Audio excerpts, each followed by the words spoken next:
Hello everyone. Good morning everybody. Good morning Aditya. Good morning Thanay Semal. Good morning Chandrasekhar. Sabresh Pallavi. Good morning Vaisuntias. Now guys, today is 25th of August and my name is Sahil and welcome to the today's newspaper analysis. Guys, in today's video, we will be taking up all the important and relevant articles from the Hindu newspaper and we will also see the good articles if they are there into the Indian Express explained section. Now guys, first of all, let's start with the today's newspaper overview.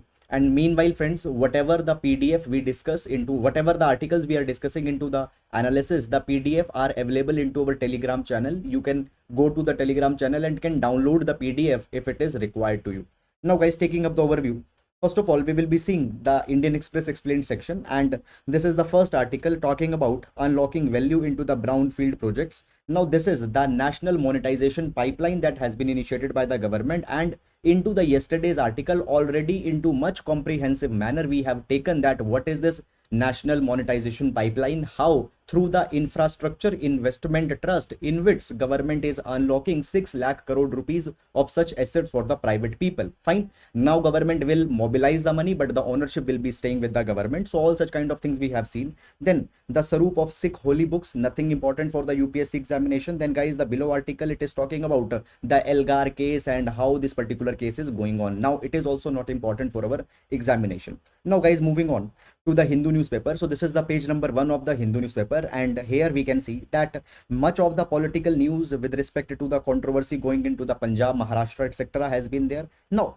below article, now this article, it is talking about the recognition of the OBCs under the creamy layer. Fine, so some issues had come here. We will see that what are the things here. Then guys, below article, it is talking about the urban employment scheme launched by the Tamil Nadu government. So we will see that how it might be helpful in achieving the social justice and all such kind of things. Then there is one more article. Then guys, there is one more article where we can see that into the Bihar, the smugglers for the liquor, they have been given a different kind of punishments, that is to educate the 5 children for 3 months. Now just this one liner concept is sufficient. We can see that how alternative mechanisms of teaching the people moral lessons are being taken here. So that is all. Then guys, into the city section, the regional issues etc has been mentioned, rising number of cases etc.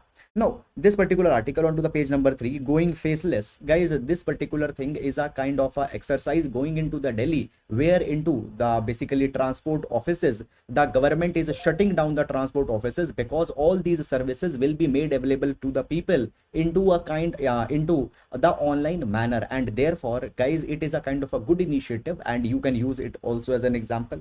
Then further moving on, so guys, after that we will be moving directly to the editorial section. Now this first editorial, the ugly face of crime fighting move, it is talking about the facial recognition system that has been started up by the government. We will see that whether it is good or not. Then guys, the other article, it is talking about the caste counts. We will see that there is some issues with respect to the caste census. What are they? We will be taking it up. Then guys, this below article, it is talking about the Arctic cooperation and the climate change. So with respect to the Arctic Council, there are some of the issues we will be taking it up. Then this particular article guys, it is talking about the crisis going into the Lebanon. However, it is a very generalistic kind of article. Much of the substance with respect to the UPSC direct has not been there. Then guys, this particular article talks about the legal challenges in recognizing the Taliban. We will see that what are the issues into all these particular direction. Then this particular direction guys, it is criticizing the serological surveys which are often taken by the state governments, where the state governments try to identify that how many of the people got infected with the COVID-19. So this article is criticizing that such kind of serological services are kind of a wasteful exercises. Fine. Then guys, this particular below article, it is talking that many of the sports person who had been to the Tokyo Olympics, they are being given the money as well as the jobs. Fine, so when as far as the money is concerned, that is good thing, but when the job at the higher level is being given, it is not good. Why? Because many a times they are not having the expertise, they are not having the training to deal into such kind of jobs, so therefore such kind of thing should not be done. So this is just one liner concept that has been given. Apart from this, nothing very much relevant into this entire article. Then guys, further moving on, so this particular article, again the political issues etc has been mentioned. Fine, you don't need to at least see into this thing. Then this below article, it talks about a 12-week Vidya Prakash portal that has been initiated for bridging up the gaps into the education. We will see that what this article is all about. Then guys, on to the next page, we can see that the Indian Prime Minister and the Russian President, they have talked on basically on much of the emerging issues. We will be taking up this particular article. After that guys, the evacuation process etc. has been talked about. Then moving to the next page. Now on to the next page guys, here we can see that the S-400 air defense system has been talked about. So we will see that what has happened. Then the other issues with respect to the vaccination etc. You don't need to go into that. Then further moving on guys, again with respect to the Afghanistan etc. the issues have been carried on. And then when we reach to the business page guys, onto the business page, we can see that the open digital systems can unlock a large number of values into the Indian GDP, and into this direction a NASSCOM report has come. We will see. Then the other articles with respect to the corporate trend etc. not very much important. So guys, that is all about the overview, and now let's discuss these articles one by one. Now starting up with the today's GS quote. So guys, today we will be taking a GS quote from the C.S. Lewis, who had defined the nature of integrity. He says, integrity is doing the right thing even when no one is watching. Now guys, doing the right thing when no one is watching, it simply points that a person is doing good for the sake of good. A person is following his duty for the sake of his duty. Now, many a times, guys, we see that people are not driven just by the morality, rather they are driven by the notion of moral desert. Now, guys, the concept of moral desert is there into the ethics, which says that sometimes people do good because they want the recognition, because they want a kind of an appreciation. That is the concept of moral desert. And whenever you are doing anything good under the notion of the moral desert, that will not be good, that will not be integrity. So what is integrity? Is doing right even when no one is watching, even when there is no moral desert. Guys, we can utilize this particular concept into the GS paper number 4, ethics, integrity and aptitude, under the topic of human values and interface. So that is all about this. And now taking up the articles. Now friends, taking up the first article. So this particular article here, we can see that the Supreme Court has provided that the economic criteria should not be the sole basis for the creamy layer. Now, taking up this particular article from the basic background information. Guys, you might be knowing up into 1990, the 27% of the reservation was given to the other backward classes. Now, after this particular thing, the Supreme Court ruled into the 1992, into the Indra Sahani case, that the 27% reservation that has been given to the OBC is right, fine, there is no problem. However, it was said that within the OBCs, there needs to be a provision for the creamy layer. You need to identify those communities under the OBCs who have advanced and they don't deserve the reservation and all such kind of thing. Now guys, after this 1992 judgment, what happened? The Justice R.N. Prasad, Ram Nandan Prasad committee was constituted, and the Ram Nandan Prasad committee recommended that we need to bring out some kind of parameters for identifying the creamy layer. And as per the recommendations given by the Ram Nandan committee, it was said that those who are not into the government, we will identify the creamy layer onto the basis of the income. Fine. And it was said that everyone who is earning more than 8 lakh rupees per year, they will be coming into the creamy layer. Moreover, there were certain categories also, such as the professionals, they will also be treated as in a creamy layer. And if the people are holding the land above a particular level, they will be called as the creamy layer.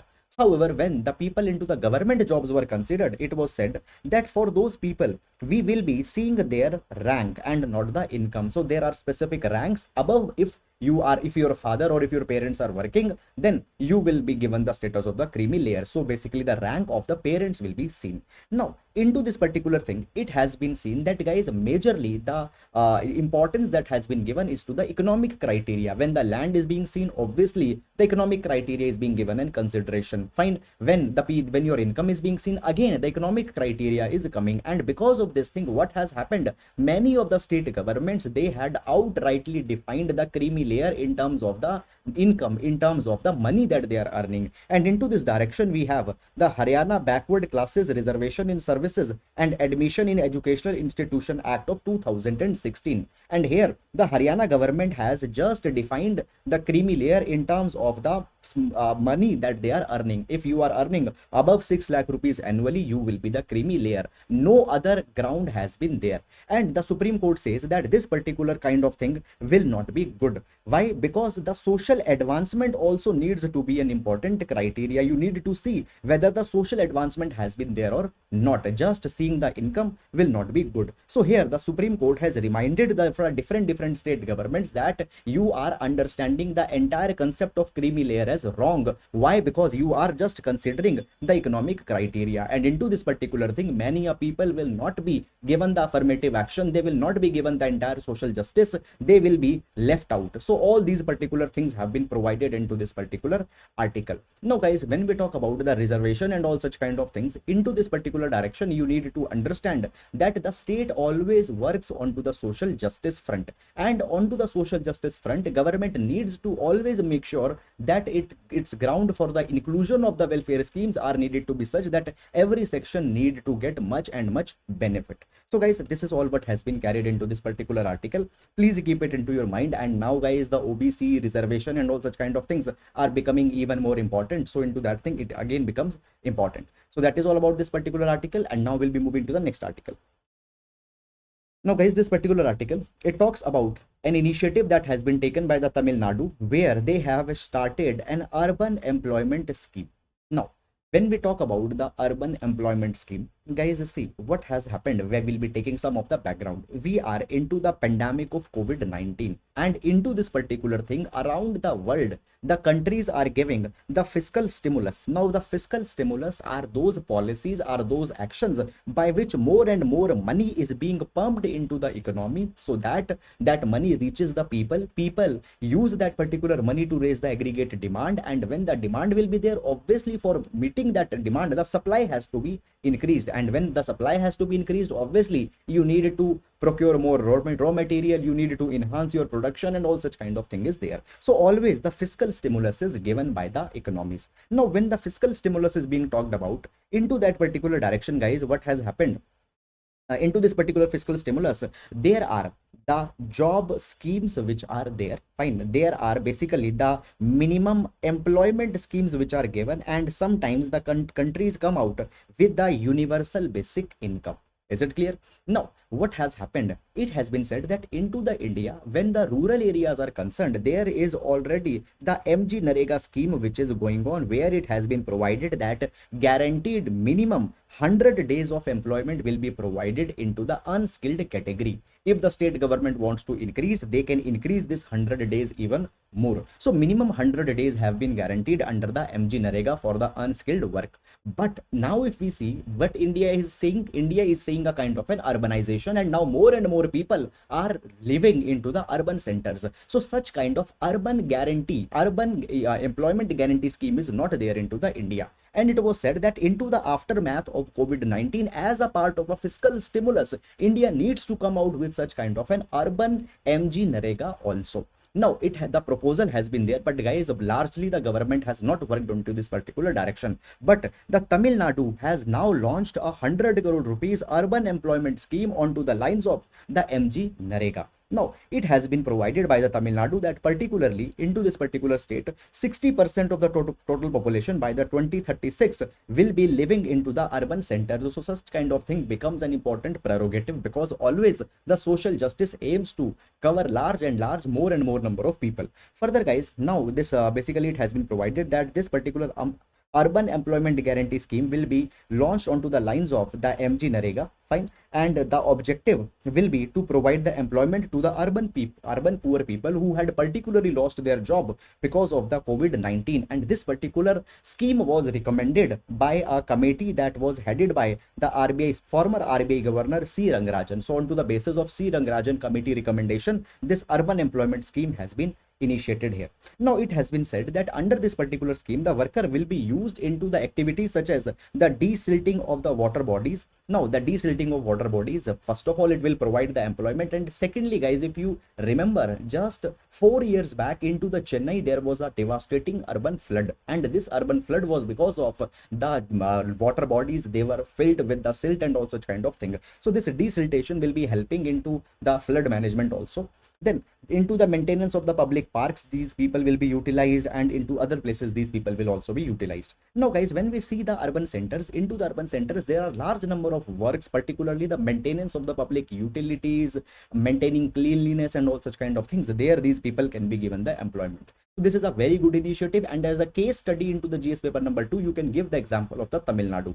Guys, I will highly recommend you that into your GS paper 2 notes of the current affairs, you make a section where good case studies you are writing. And if we can just recall in 10 seconds, then guys, we have seen today the case study of the Tamil Nadu for the urban employment. Few days back, guys, we have seen a case study where the Assam government came out with a provision for providing the 7 days paid leave for the geriatric care. Geriatric care means the care for the old people. Then guys, we have seen that the Odisha government recently came out with the smart health card, where up to 5 lakh rupees smart health card will be provided to more than 3.5 crore people. Then guys, we have seen that the Delhi government also came out with the scheme where the transport offices are being closed down, because these all facilities will be provided into an online manner. They don't need to visit. Then we have seen that into the Delhi, the smoke tower has been instituted for meeting the climate. And so basically 6-7 case studies I told you, and every day or in a couple of days these kind of things are coming. So please make a note and note them down. So that is all about this article, and now we'll be moving to the next article. Now guys, this particular article taken up from the editorial section, and this article is basically talking about the just give me 1 minute. Okay, so this particular article, guys, it is talking about the recent initiative that has been taken by the government for the facial recognition. We will see into this article that whether this facial recognition initiative will be good, or whether there will be some of the issues that will be coming into this direction. Now, first of all, guys, what has happened, I will tell you the initiative. So recently the government had approved the National Automated Facial Recognition System, that is the NAFRS, and government had said that it will be helping into the investigation of the crime and the detection of the criminals into a quick and timely manner. Now, what is this National Automated Facial Recognition System?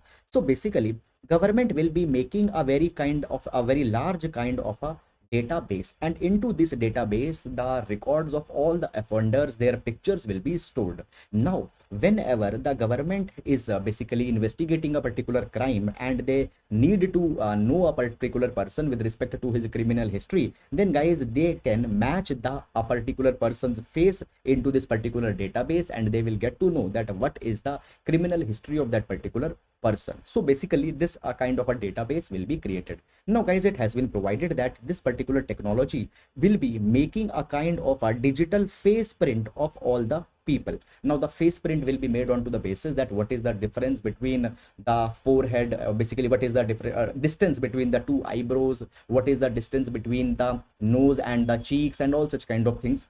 Basically the face print will be made and it will be stored. Now it has been said that onto the implementation, this particular NAFRS will function as a national level search platform, and this facial recognition technology will be facilitating the investigation of crime for identifying a person of interest. Now even if a person has now many times we have seen that the people, they commit a crime and they try to fool the enforcement agencies.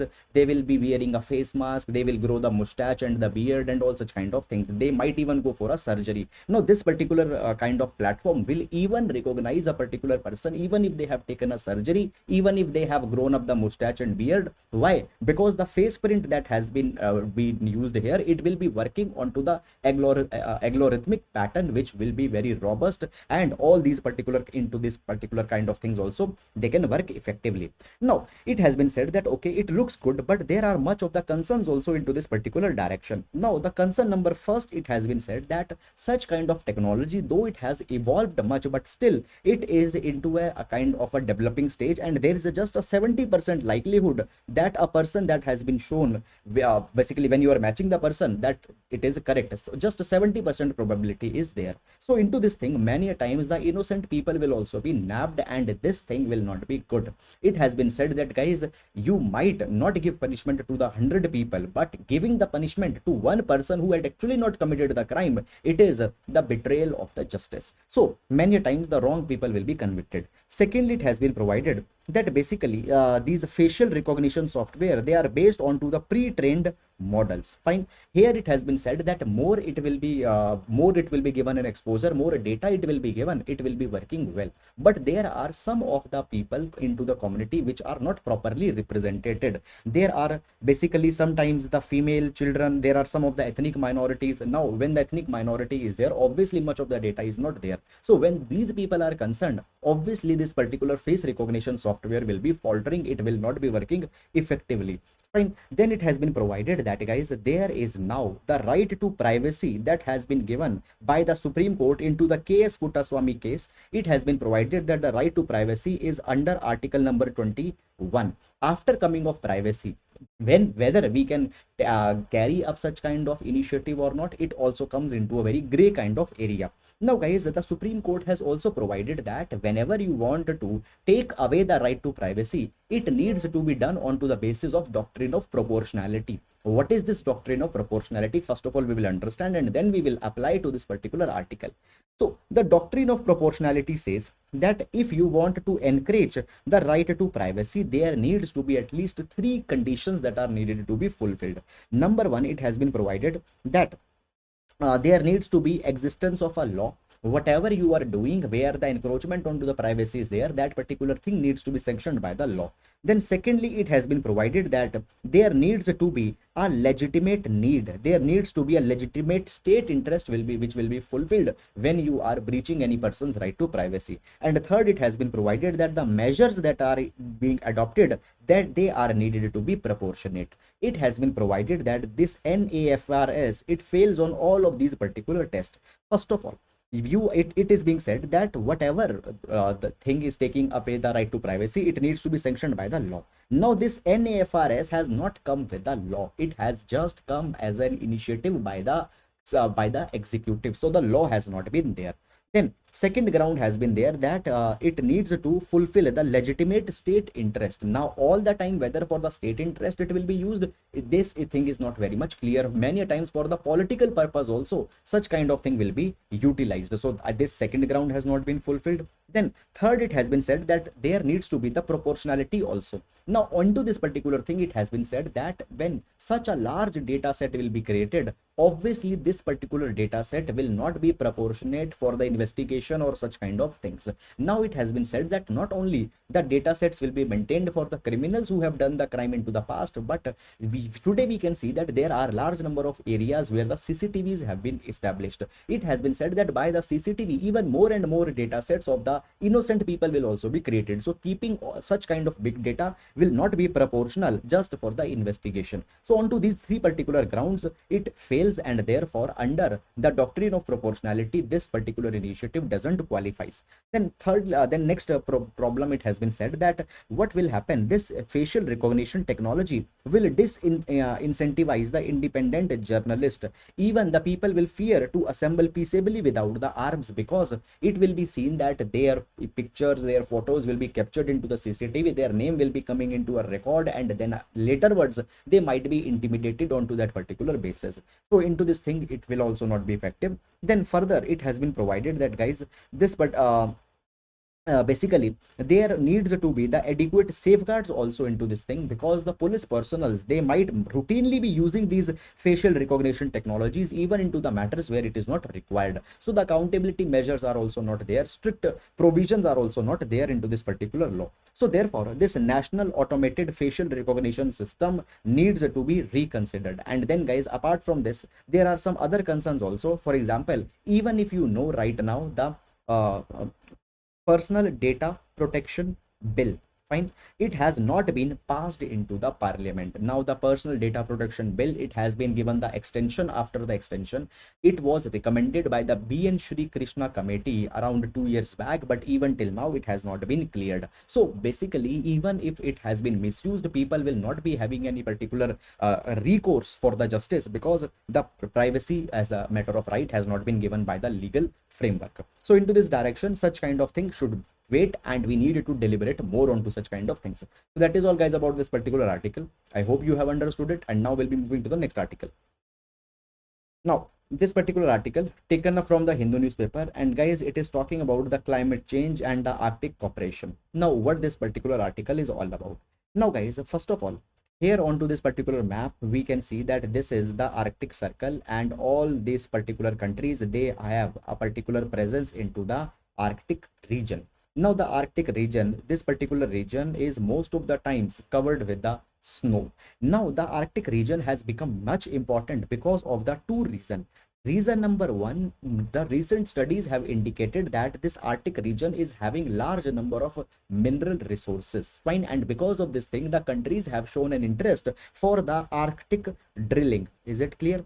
Then the second thing, it has been said that, guys, today if you see, much of the sea routes, they are passing from the south, particularly from the Indian Ocean, the Pacific Ocean, etc. Now in order to bypass this southern route, what is happening now, the northern routes the northern routes are being explored, and into the northern routes, basically the Arctic Ocean plays an important role. Now you need to understand this thing, that up till now the Arctic region, it was covered largely by the snow, and venturing it was not very much easy. But today if we see, the climate change is happening, and because of the global warming, it is being said that the Arctic region is melting at twice the rate when we compare with the other polar ice caps, and into the next few years, the Arctic Ocean will be ice free, and the moment it will become ice free, the navigation from this particular region will become very much easy. And therefore now the countries, they are basically staking up their claims, so that the later they get a kind of a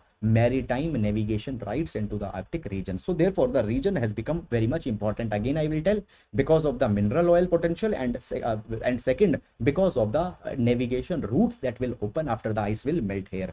Into this particular direction, guys, there is a kind of a body that has been created, that is the Arctic Council. Now when we talk about the Arctic Council, there are some of the members who have been said that they have a direct claim into the Arctic region because of their geographical location. So they are the full-fledged members of the Arctic Council. They will share this particular region. So there are some of the countries such as the Canada, Denmark, Finland, Iceland, Norway, and Russia. Is it clear? It has been said that they are directly the member of the Arctic, they will be share the access of the Arctic resources.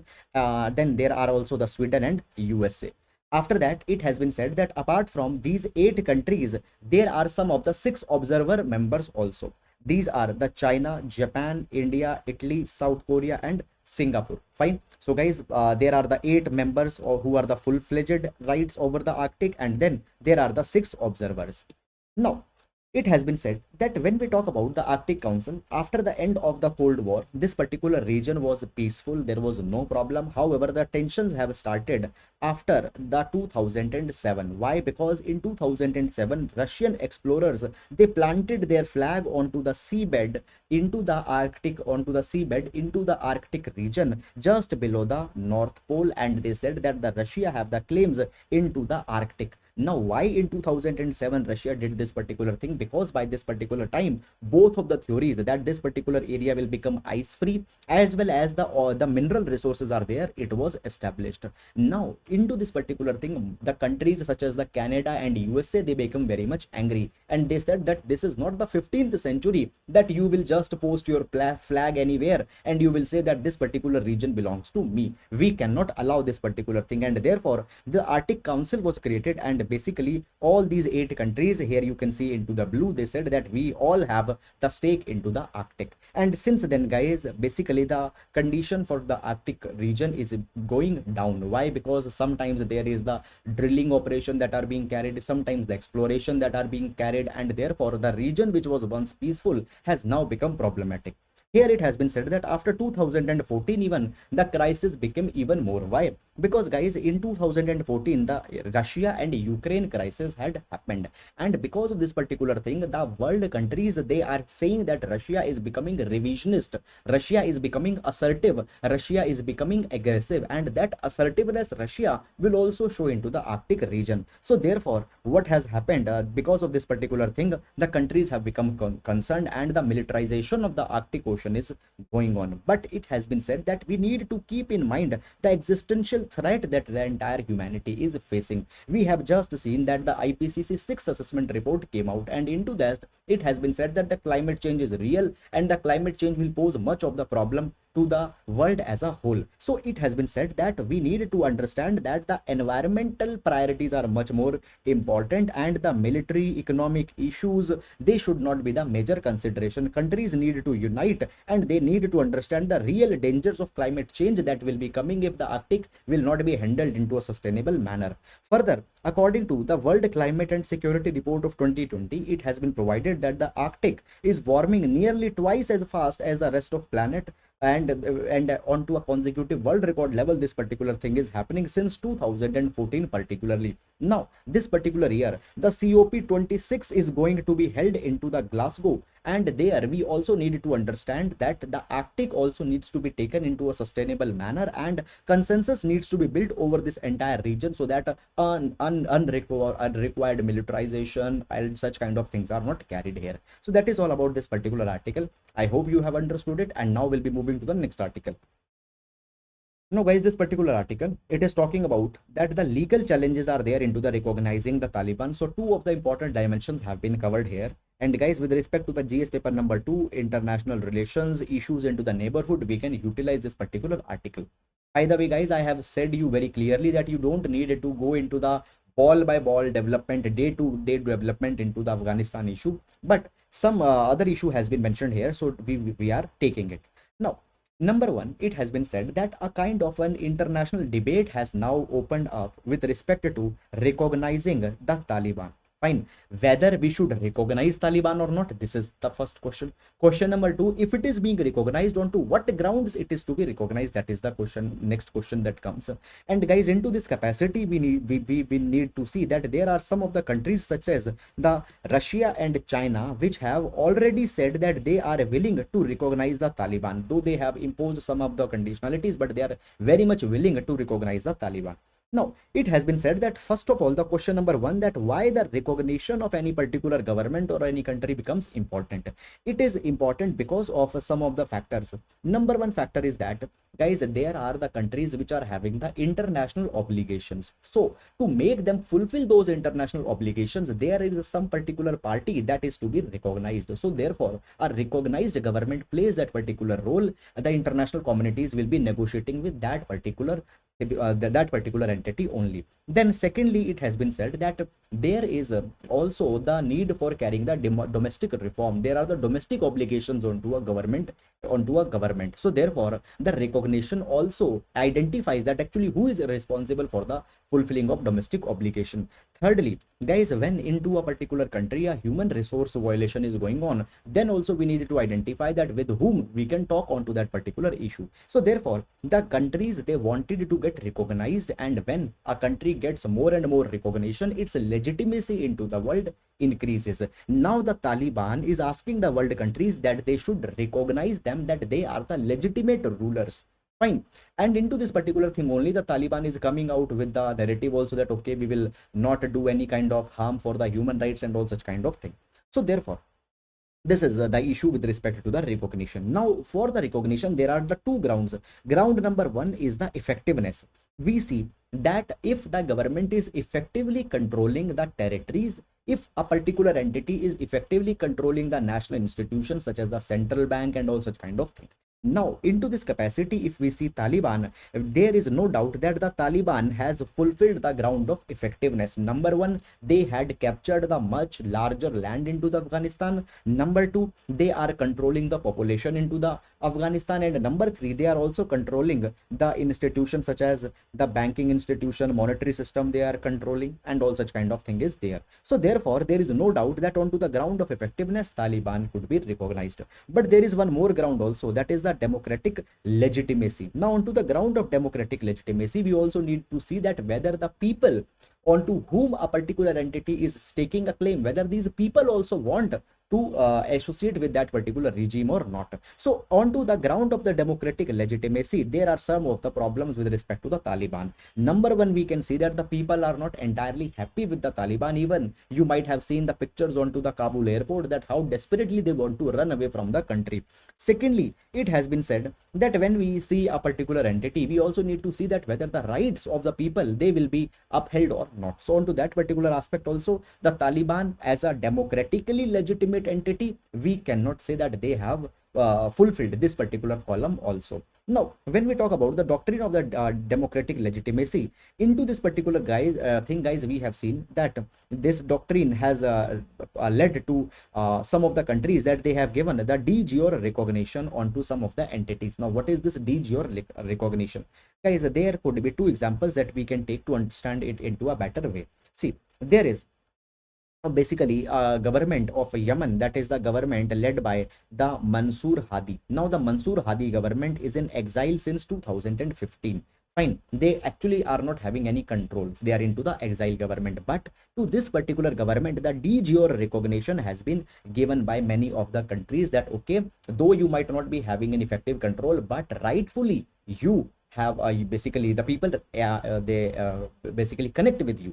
Then guys, there is another example that we can take, that is the government of the Nicolò Maduro into the Venezuela. Now they are ruling, but the people don't connect with them. Fine. So basically due to this, the democratic legitimacy they have not fulfilled, and the de jure recognition has not been given by many of the countries. So basically, because of this de jure recognition, because of this democratic legitimacy, sometimes the government, even who are into the exile, who they are into the different countries, they could be recognized as a rightful governments.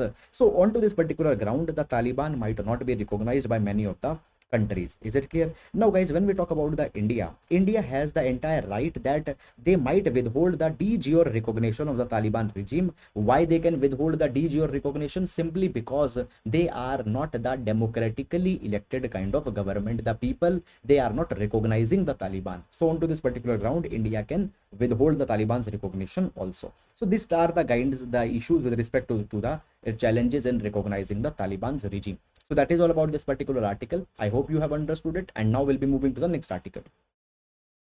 Now, this particular article, it talks about the caste census issue, the caste count. Now, we have seen into the yesterday's newspaper that a delegation from the Bihar, they have met the Prime Minister onto the matter of the caste census. Now, into this thing, guys, already we have seen that first of all, what is the caste issue. So if we just recollect the things from the past, then guys, the caste census is a kind of an exercise where the population will be enumerated onto the basis of caste. Every particular caste, it will be seen that how many members they are having. Is it clear? Up till now, the census, which is conducted after every 10 years, last was conducted in 2011.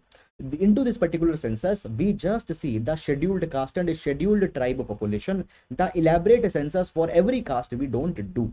So therefore, now it has been said that we need to come out with this particular caste census, because we actually need to know that how many people from which particular caste, how they are doing, whether they got developed or not, the reservations we have given to them, what is the impact onto them. So such kind of things are needed. Moreover, it was said that actually the last census that has happened was into the 1931, and even the Mandal Commission of and even when the Mandal Commission was established into the 1979, so into 1979 it recognized just this 1931 census. So at that particular point of time also, it was very much old, and now we are into the 2021. So approximately 90 years had happened that there is no caste census, and even this particular 1931 census was done into the colonial times. So we cannot say that whether it was completely legitimate, whether it was done into an objective manner or not. So therefore, the caste census is needed. Apart from this caste census, it is also being said that the 50% cap that is there onto the reservation, it is also needed to be changed, because this 50% cap was arbitrarily decided. So these of the matters have come. And guys, onto the caste census, many of the political parties who had particularly leverage the caste and dynamics and all such kind of things, they are focusing on to this particular aspect, and in this direction only the delegation has met with the prime minister. But the ruling government has not shown any interest in conducting the caste census. There are the reasons behind this thing also. Many times we have taken the most important issue that is there is that the present ruling government, they had already leveraged the support from the elite section. And the moment this particular caste census will be conducted, it will be exposed that actually the OBCs, they are much more relevant in terms of the numbers, and much more reservation will be given to them, even more than the 50%. And this particular thing will not be taken into a positive light by the elites. So there are some of the political considerations which are there, that the ruling government doesn't want to go with the caste census. However, it has been said that such kind of things becomes very much important nowadays, because guys, any discussion onto the job reservation, onto the reservation into the educational system, when it is being talked about, we actually need to have a number that how much effectively the reservation had impacted the people, because only then the effective discussion could go on. It has been said that guys, today if we see, the government is not a very big employer. Even there is a demand that affirmative action reservation needs to be given into the private sector also. So for that particular thing, again, we need to have the caste census, that how much reservation if is to be given, then how much reservation then is to be given for the private sector. Moreover, there are some of the communities within the other backward communities who have said that we have not got the benefit of the reservation. Now we are pushing so much of the communities under the OBCs. There are some of communities at the same time who had got much of the advantage. So therefore the sub-categorization within the OBC is also needed to be made. We need to fix the different quotas for the different communities, and for that also we will be needing the caste census. So for any effective kind of a discussion, for any effective kind of debate onto the reservation policy, a caste census is needed, and the government should recognize this particular thing and should allow such a kind of an exercise. So this is the entire message that has been given into this particular article, nothing much more than this. So that is all. I hope you have understood it. And guys, if you remember, we have discussed a few days back that into the India we are also seeing the Mandal 3.0 that is coming. Now what is the Mandal 3.0?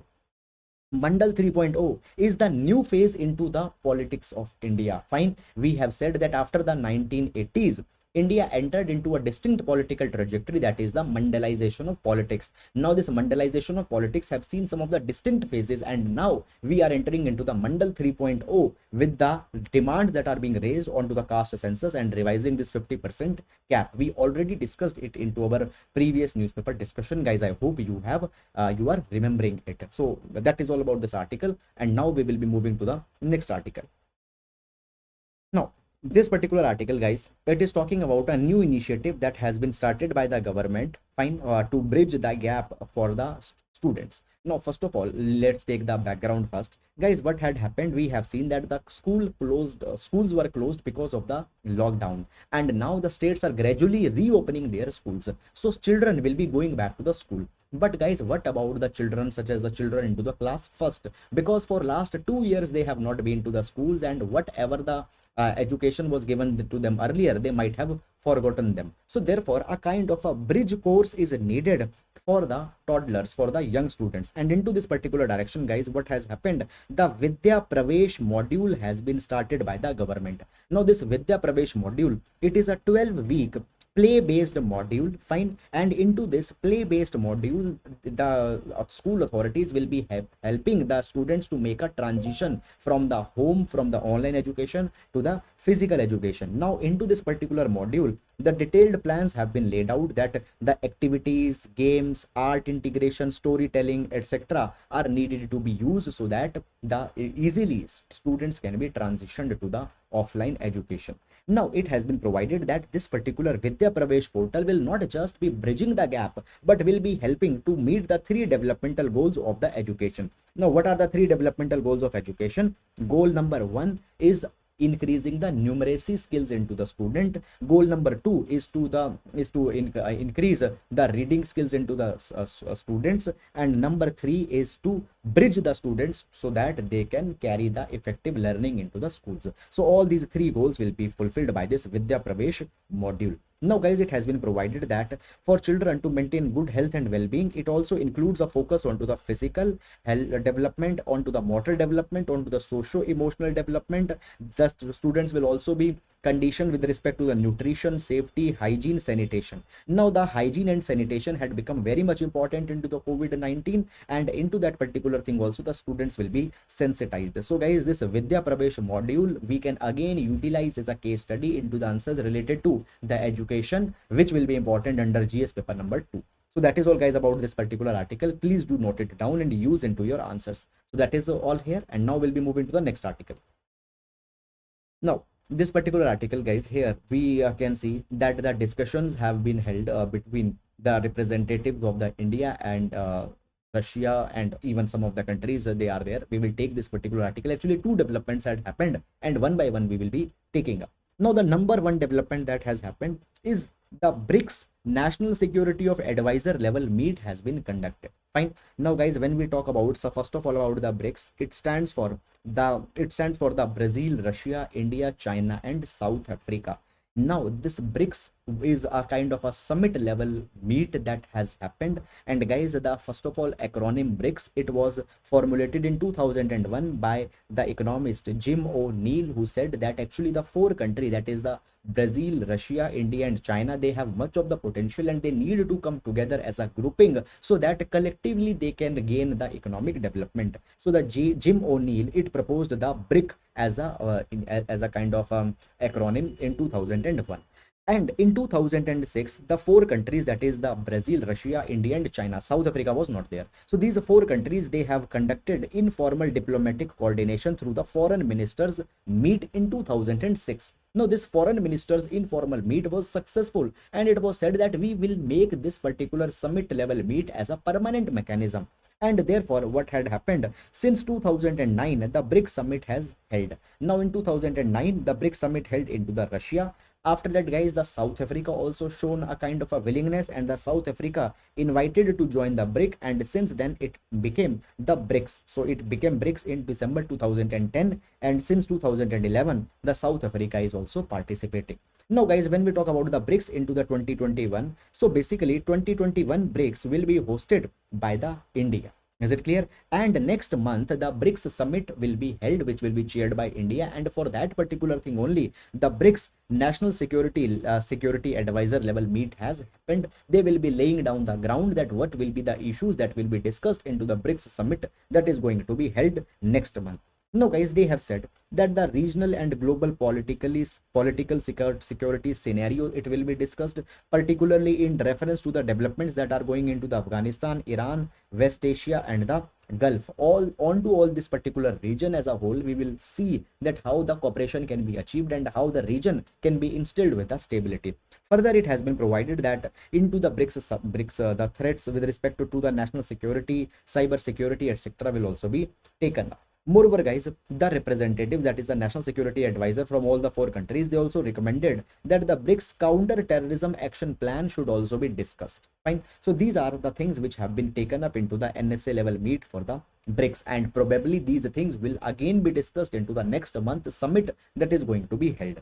Then guys, after that, what has happened, the next development we will be seeing. So the Indian Prime Minister and the Russian President, they have discussed the situation that is going on to the Afghanistan. So this is a separate development that has happened, and the Russian President has proposed that a permanent bilateral channel between the India and Russia needs to be initiated so that regularly they can discuss the situation that is evolving into the Afghanistan. So this is a kind of a positive thing that we are seeing that is coming from the side of Russia, because from the last few months we have seen that the relations with the Russia were not very much good, because guys, India had joined the Quad, and under the Quad India is going very much close to the USA, and India's closeness with the USA was not taken up very positively by the Russia. So therefore it was said that we might be losing a kind of a faithful and such a long ally, but now such a thing coming from the Russia is a kind of a positive indication that has happened here. So guys, these are all the developments, and into the BRICS summit also we might expect that much or more convergence between the India Russia will again be coming. So this is all what has happened, and we will be taking it next month also. So that is all. Now we'll be moving to the next article. Now, this particular article taken up from the Hindu newspaper, and it is talking about the S-400 air defense deal. Fine. So basically, the Russia had said that the S-400 air defense deal is onto the track and it will be concluded suitably and effectively. Now, what is this entire issue is all about? So guys, we will be seeing it from the very basic. Now, whenever we talk about any particular country, basically country needs the robust defense system, and into the defense system, what has happened in 2018, India signed a deal with the Russia for the supply of S-400 Triumph missile system. Now this S-400 Triumph missile system, it is a mobile surface to air missile system, fine, which has been designed by Russia, and it has a very long range, fine. It is a modern long range surface to air missile system, fine. Right now guys, at this particular level, there are only two defense missile systems. One is of the Russia, that is the S-400, and other is of the USA, that is the THAAD, US THAAD, which means the Terminal High Altitude Area Defense System. So US THAAD and Russia's S-400 are two such important systems. Now, when guys the S-400 of the Russia is considered, it has been said that it is even more advanced than the THAAD of the USA, and therefore India had signed a deal in 2018 for procuring such kind of defense system. Now, into this particular thing guys, actually there are the two controversies. Controversy number one.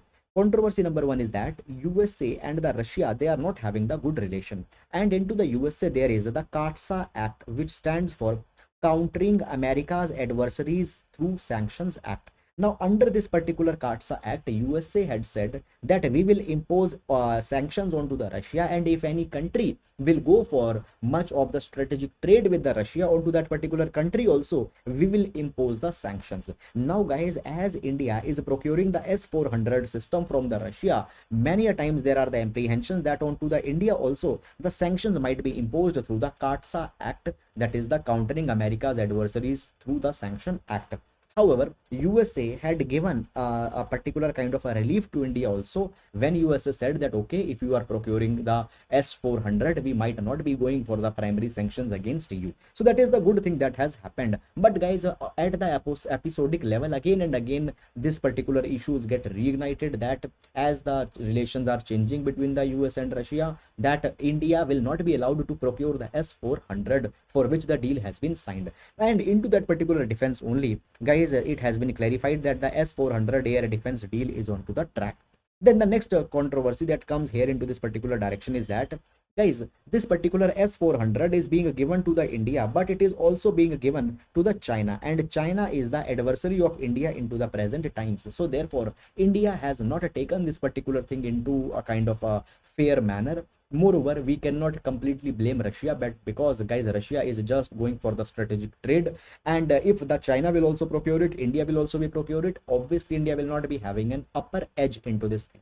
So that is all guys, the issues with respect to it. However, into the article, much of the issues have not been there. You just need to understand this background and what this entire issue is all about. Fine. Now guys, when we talk about the S-400, it is a very much advanced kind of system. Fine. It can engage all types of aerial targets such as the aircraft, unmanned aerial vehicles, ballistic missiles, cruise missiles, fine, and within the range of 400 kilometers at an up to an altitude of 30 kilometers. Moreover, it can track 100 airborne targets and engage 6 of them simultaneously. So therefore, it is a very advanced kind of defense system. So that is all about this article, and now we'll be moving to the next article. Now guys, this particular article, it provides a kind of a reference that the open digital systems, they can unlock a large number of economic potential.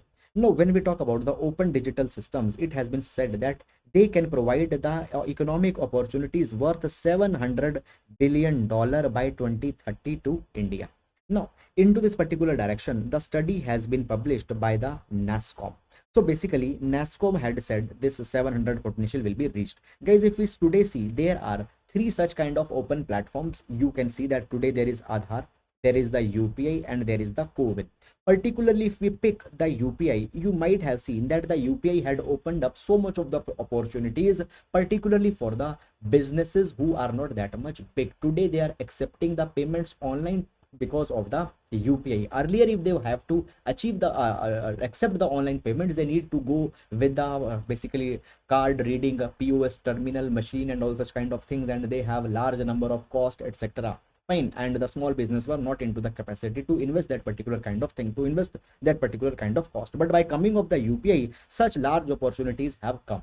Now, onto the lines of it, guys, we see today that the CoWIN platform has been there, and onto the CoWIN platform, into the digitized manner, the entire vaccination exercise of India is going on. Now, this particular CoWIN, though right now the commercial aspect is not that much there, but guys, when we see the CoWIN, we see the Aadhaar, we see the UPI, we see that onto such a large scale, the open digital ecosystems have been made into the India. And if India will go into this particular line, that guys, on other aspects also, such as into the sector of the healthcare, agriculture, MSME, education, land record, fine, we can come out with such kind of initiatives, and eventually they will be providing India the opportunities worth $700 billion by 2030. So guys, this is the direction of change that has been suggested here. We need to leverage more and more open digital ecosystems such as the CoWIN, UPI, and Aadhaar into the different sectors such as the healthcare, agriculture, MSME, education, because they will provide the opportunities to many of the sections, and basically the economic potential of $700 billion will be reaped. So that is all, guys, about this particular article. Fine. Nothing much more than that has been mentioned, just this particular thing. So you can utilize it as a reference that how the digitization is helping the Indian economy. Fine. So that is all. So that is about the today's discussion, guys. I hope that you are understanding it, and with this we come to an end. Guys, please do support our initiative. Please do hit the like button because it gives us a motivation, and guys, please do spread